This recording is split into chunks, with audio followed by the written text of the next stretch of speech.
AP Radio News.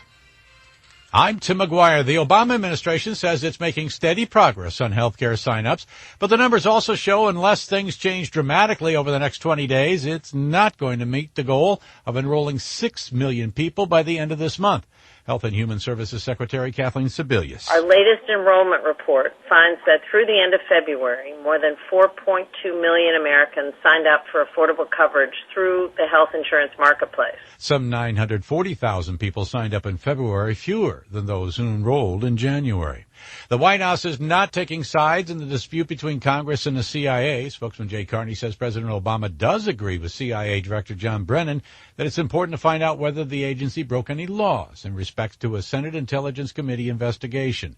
Committee Chair Senator Dianne Feinstein says the agency broke into a computer being used by staffers in that investigation. I have grave concerns that the CIA's search may well have violated the separation of powers principles embodied in the United States Constitution. The committee has been looking into the alleged use of torture by the CIA during the Bush administration.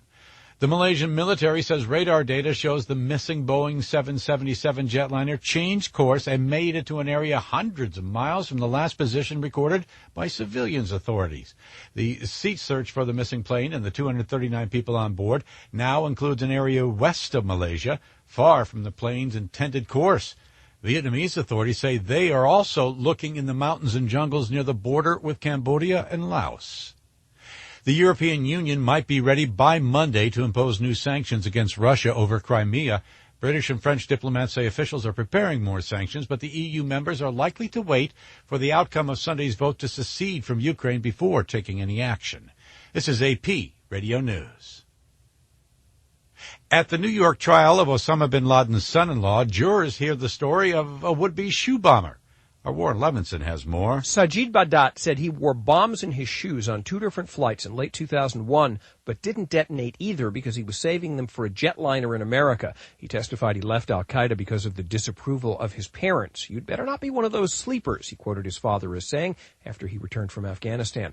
Badat is testifying to demonstrate the reach of Suleiman Abu Ghaith, who warned in widely distributed videotapes the storm of planes will not stop. Badat spent more than 6 years in prison, winning early release by cooperating with British and American authorities. He testified via video hookup from London because he'd be arrested if he came here. Warren Levinson, New York. Forecasters have tested a new online tornado warning system. The weather guys at the National Severe Storm Center held a tornado drill on Facebook, reaching nearly 46,000 users in 15 minutes, about the average time for a regular tornado warning.